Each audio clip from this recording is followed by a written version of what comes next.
नमस्कार, कसे आहात सगळे? मस्त मजेत ना? आज आपण मिश्र डाळींचे आप्पे बघणार आहोत। त्याच्यासाठी मी या 5 प्रकारच्या डाळी घेतलेल्या आहेत आणि 5 प्रकारच्या डाळी आपण एकत्रित वापरल्यामुळे तो पदार्थ खूप पौष्टिक होतो आणि तो पदार्थ म्हणजे आपण आप्पे करणार आहोत त्याचे। त्याच्यासाठी मी हे साहित्य काय घेतलंय ते आपण आता बघूया।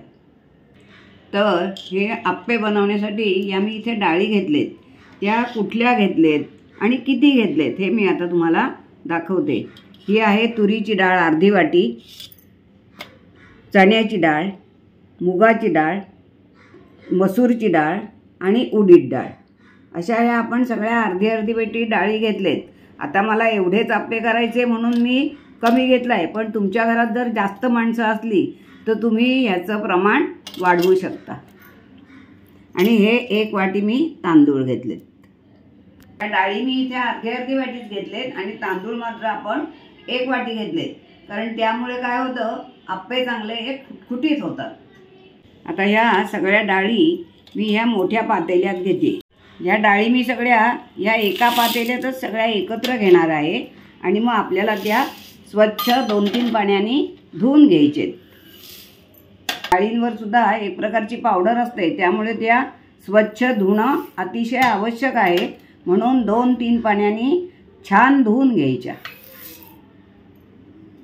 आता ह्या सगळ्या डाळी मी धुवून घेते आणि मग नंतर आपण त्या भिजत घालूया।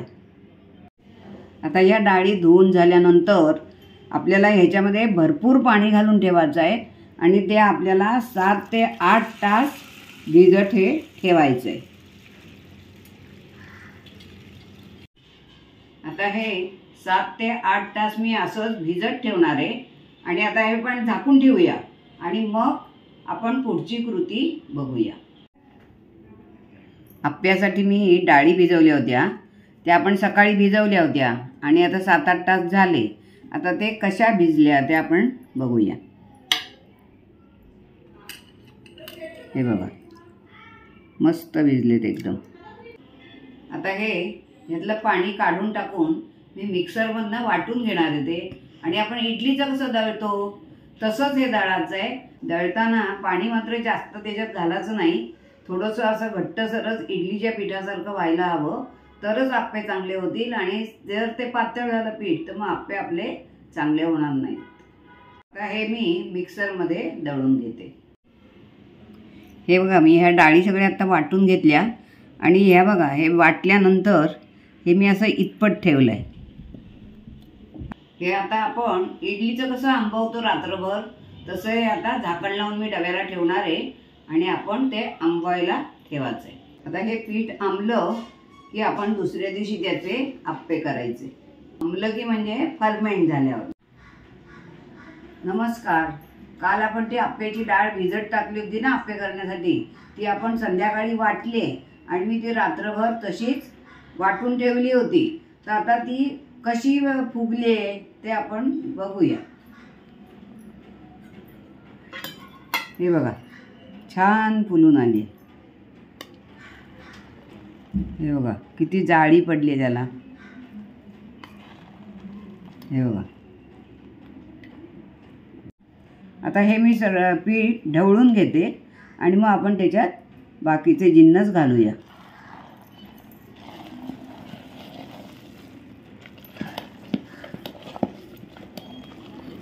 असे जे आंबून आपण पदार्थ करतो फर्मेट करून, म्हणजे तर ते शरीराला आपल्या अतिशय चांगले असतात आणि म्हणून हे अशा पद्धतीने केलेला पदार्थ खूप पौष्टिक आणि चांगला होतो। एक तर त्याच्यात आपण सगळ्या डाळी वापरले, त्यामुळे तो अधिक पौष्टिक होतो।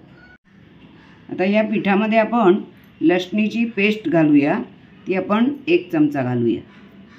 तुम्हाला लसूण जर आवडत नसेल किंवा तुम्ही खात नसाल आणि नाही घातली तरी सुद्धा चालेल, कारण कशी चव आणायची हे आपल्या मनावर आहे शेवटी। आणि आता ही घालूया ठेचलेली हिरवी मिरची, ती पण मी एवढी घालते आहे। ह्या काळ्या पाटीच्या मिरच्या आहेत म्हणून मी एवढंच घालते आहे। तुम्ही जर पोपटी मिरच्या घेतल्या तर त्या तिखटाला थोड्या कमी असतात आणि त्यामुळे तुम्ही तुमच्या जसं तिखट तुम्ही खात असाल त्याप्रमाणे घाला। तर हे आपण घालूया मीठ। आपापल्या चवीनुसार घालावं. आणि आता घालायची आपल्याला भरपूर बारीक चिरलेली कोथिंबीर. कोथिंबीर आपण भरपूर घातली की हे आप्पे खूपच छान लागतात. आता हे सगळे जिन्नस घालून झाले आपले. आता मी एकदा परत ते ढवळून घेते.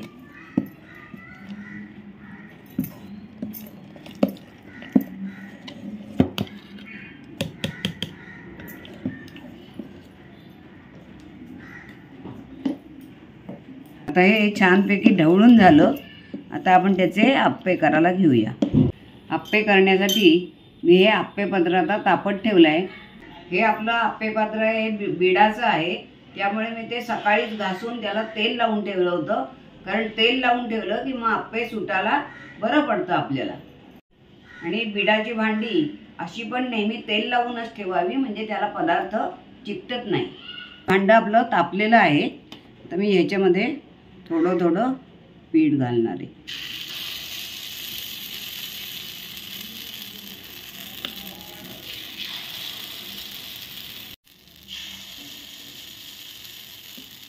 मधल्या कप्प्यामध्ये आपण शेवट पीठ घालायचं, कारण तिथे जास्त तापलं जातं ना भांडं, म्हणून साईडच्या ह्याच्यात आधी आप्पा घालून घ्यायचा.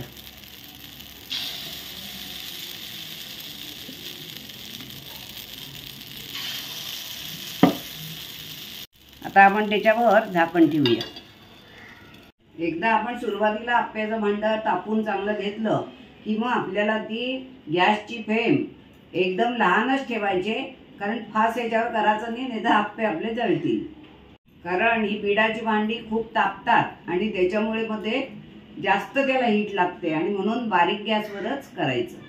आता 1 मिनिट झाकण ठेवून झाल्यावर मी हे झाकण आता काढून घेते.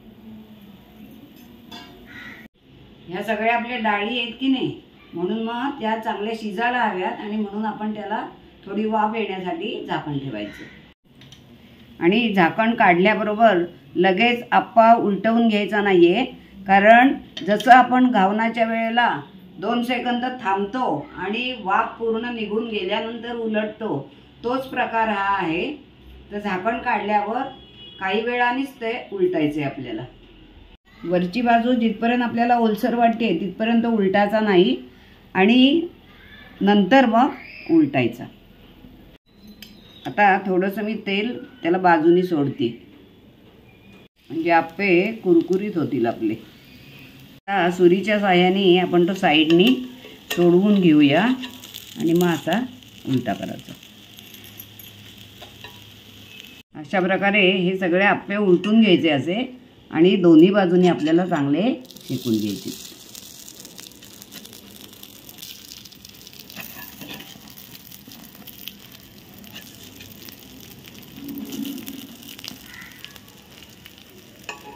हे बघा, याला किती सुंदर रंग आलाय, गोल्डन कलर. आणि असेच सगळे आपल्याला आप्पे करून घ्यायचे. हे बघा, मी त्याचा आवाज तुम्हाला दाखवते. वरची लेअर बघा किती कुरकुरीत झाली. हे बघा, हे बघा, हे डाळींचे आप्पे वरून कुरकुरीत आणि आतून छान जाळीदार होतात. नाश्त्यासाठी हा मस्त पर्याय आहे, किंवा इव्हन मुलांना डब्यात द्यायला वगैरे सुद्धा छान हा हेल्दी पदार्थ आहे. किंवा काही तुमच्याकडे छोटं मोठं फंक्शन असेल तेव्हा जरी तुम्ही केले आणि 2-2 डिशमध्ये जरी ठेवले तरी खूप सुंदर. घरी केलेलं आपल्याला समाधान असतं. आणि आता हे दुसऱ्या साईडने पण आपले हे आप्पे शेकून झालेत. आता हा खालच्या बाजूनी सुद्धा मी तुम्हाला हे त्याचा कलर दाखवते. हे बघा, छान गोल्डन कलर आलाय. हे आप्पे आता मी झालेत आपले, मी काढून घेते.